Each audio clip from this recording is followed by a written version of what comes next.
আসসালামু আলাইকুম প্রিয় শিক্ষার্থীরা, আজকে আমরা 2018 সালের ইংরেজি দ্বিতীয় পত্র একটি ট্যাগ কোশ্চেন নিয়ে হাজির হলাম। 2018 সালের বোর্ডে এই ট্যাগ কোশ্চেনটি আসছিল।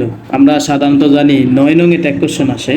আমরা আগের একটা ভিডিওতে একটা বোর্ড প্রশ্ন সলিউশন করছিলাম, আজকে আবার আরেকটা বোর্ড প্রশ্ন সলিউশন করতেছি। দেখো এখানে কি লেখা আছে। ট্যাগ কোশ্চেনের বেলায় তোমরা কি করবা, পুরা সেন্টেন্সটা উপর উঠাইতে হবে। পুরা সেন্টেন্সটা কি করতে হবে, উপর উঠাতে হবে। পুরা সেন্টেন্সটা তোমার নিজের খাতায় উড়িয়ে তারপর উত্তরটা তুমি করবা, ঠিক আছে? এটা হলো তোমার প্রথম শর্ত। তো এখানে প্রথম 1 নাম্বারটা আমরা আগে পড়ি। At present everybody likes a cricket, যে বর্তমানে সবাই কি ক্রিকেট পছন্দ করে, ক্রিকেট খেলাটা কি করে, পছন্দ করে। প্রথমে দেখো, যদি কোনো বাক্যের শুরুতে, যে এখানে এট প্রেজেন্ট কমা, এতটুকুর কোনো কাজ নাই, এইদিকে তাকাও, এতটুকুর কোনো কি নাই, কাজ নাই। তাহলে এই যে এভরিবডি, কোনো বাক্যের শুরুতে এভরিবডি, সামবডি, এনিবডি বা বডি যুক্ত যদি কোনো শব্দ থাকে, তার মানে তুমি শেষে কি আনতে পারবা, দে আনতে পারবে। এবার কাছো পরেরটা, students hardly miss watching this game. পরেরটা আছে nothing is more enjoyable to them than cricket. How exciting the game is, let's play this game. Let's দিয়ে কোনো বাক্য শুরু হইলে সে এটা মুখস্থ রাখবা। এখন আমরা অ্যান্সারে চলে যাই। প্রথমে আসো, আমরা এগুলো লিখে রাখছি। প্রথমে দেখো, কোনো বাক্যের শুরুতে যদি তুমি এভরিবডি দেখো, তা এভরিবডি থাকলে তোমার দে আসবে। কি আসবে? তো প্রথম আমরা দে আনছি। দেখো প্রথমে আমরা দে নিয়ে আসছি, এই যে দে। আর এই বাক্যের ভিতরে সরাসরি কোনো ভার্ব নাই। এই বাক্যের ভিতরে কোনো সরাসরি কোনো ভার্ব নাই। ভার্বের সাথে শুধু এস বা ইয়েস আছে। কি আছে? এস বা ইয়েস। তো আমরা জানি ভার্বের সাথে যদি এস বা ইয়েস থাকে, ভার্বের সাথে যদি এস বা ইয়েস থাকে, তা আমরা ডাজ বসিয়ে দেব। কি বসিয়ে দেব? আর ভার্বের সাথে যদি ইডি থাকে, আমরা ডিড বসিয়ে দেব। যদি ভার্বের সাথে কিছু না থাকে, যেমন এখানে লাইকের সাথে এস আছে, এই জন্য ডাজ আসবে। লাইকের সাথে ইডি যুক্ত থাকলে তোমার ডিডাই, কিছু যুক্ত না থাকলে শুধু লাইক না, যে কোনো ভার্বের সাথে।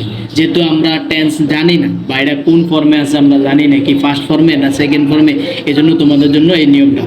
তো আমাদের দেখো এই নিয়মটা হচ্ছে, এই যে ভার্বের সাথে এস বাই এস থাকলে ডাজ আসে, তো আমরা এখানে ডাজ নিয়ে আসি।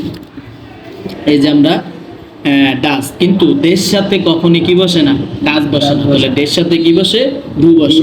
মানে ডু বসাইবা, ঠিক আছে, ডুর একটা ট্যাগ আছে, ডুর ট্যাগ হলো কি, ডোন্ট। এবার কাছেন 2 নাম্বারটা কি বলছে, students hardly miss watching this game.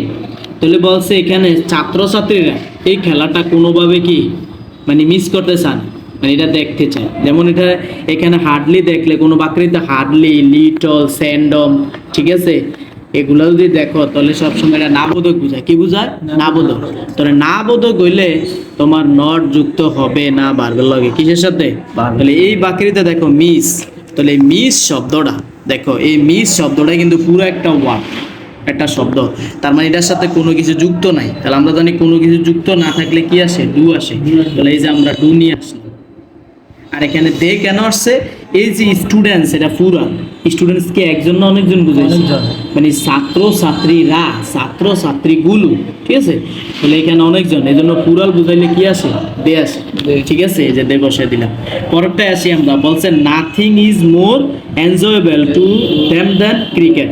এখানে বলছে নাথিং, বাক্যের শুরুতে নাথিং, এভরিথিং, সামথিং, এনিথিং, ঠিক আছে, যত থিং যুক্ত শব্দ থাকে এগুলোর জন্য ইট আসবে। কি আসবে? তো আগে আমরা এই যে নাথিং দেখে আগে আমরা ইট দিয়ে দিলাম। আর অবশ্যই মাথা রাখতে হবে, প্রত্যেকটা ট্যাগ কোশ্চেনের শেষে প্রশ্নবোধক চিহ্ন দিতে হবে, নাহলে তোমার ট্যাগ কোশ্চেন কি যাবে, কাটা যাবে। এবার কাছেন ইজ আছে, ইজ থাকলে ইজেন্ট হয়, কিন্তু নাথিং একটা নাবোধক শব্দ, এই জন্য ইজের সাথে নট যুক্ত হবে না, ইজের সাথে নট যুক্ত হবে না।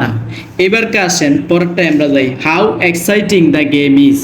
এখানে আগে বাক্যের তুমি ভার্ব খুঁজে বের করবা। তাহলে বাক্যের ভার্ব আছে কি, ইজ। আর এই যে ক্রিকেট খেলার একটা বস্তুবাচক, ইতরবাচক, বস্তুবাচক বুঝাইলে ইট বসে। কি বসে? ইট। তাহলে এই যে ইজ আছে, ইজ থাকলে কি হয়, ইজেন্টটা কি, ইজেন্ট। আর গেম বুঝাইছে বস্তুবাচক, তাহলে এটা বে ইট। তাহলে এই যে আমরা বসিয়ে দিছি ইজেন্ট ইট। ক্লিয়ার? এবার কাছেন পরেরটা তো কোনো নিয়ম নাই, লেটস প্লে দিস গেম।